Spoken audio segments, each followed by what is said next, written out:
जय जय माशाळांना. मला सांगताना लाज वाटतं पण लोकांना बोलताना लाज नाही वाटत. आता पोलीस भरती आणि आर्मीचा रिझल्ट लागून गेले आता 3-4 दिवस पहिलेच. काल आर्मीचा लागला. ठीक आहे, ते सगळं बाजूला ठेवू आपण.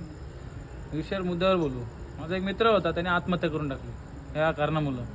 त्या कारणामुळं नाही की पोलीस भरती मुलं, या लोकांमुळं, की लोकांनी ज्यांनी ताना दिले ना की तू काय नाही करू शकत, तो झाला का नाही, याने झाला त्याने झाला, लोकांनी संशय घेतला, त्याच्या मेहनतीवर शक घेतले त्याच्या, आणि त्यांनी आत्महत्या केली त्या प्रेशरमध्ये येऊन. म्हणजे लोक किती मादरचोद आहे ना, तुम्ही बघू शकता. अरे तुम्ही छाट काय जिंदगीमध्ये करू शकला आणि दुसऱ्यांना नावं ठेवता. हां, स्वतःचा बघायचा पहिले झाकून, दुसऱ्याचा बघता वाकून वाकून. हां, लाजा वाटून द्या.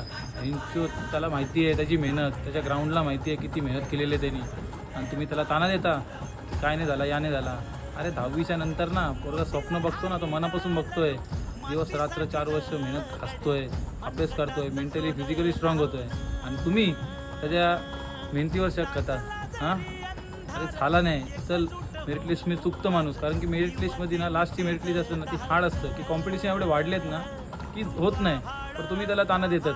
अरे तुमची लायकी नाही माहिती आहे का त्याच्या आम्ही उभं राहायची पण. अरे दिवस रात घासणारा माणूस आणि तुम्ही त्याला केवढा समजतात. म्हणून ना अशा लोकांशी ना लांब राहत जा, तुम्हाला सांगून जातं. आणि जे ते पोलीस भरती, आर्मी भरती, कुठली पण डिफेन्स लाईनची प्रॅक्टिस करत असेल ना, MPSC असून द्या, कुठली पण नीट बीट असून द्या, लोकांना लक्ष देऊ नका. कधी जा का ते स्वतः काही करू शकलं आणि तुम्हाला पुढं जाऊन नाही देणार म्हणून यांच्या लक्ष देऊ नका. यांना फाट्यावर मारत जाय, तोंडावर उत्तर देत जाय. जय हिंद, जय महाराष्ट्र.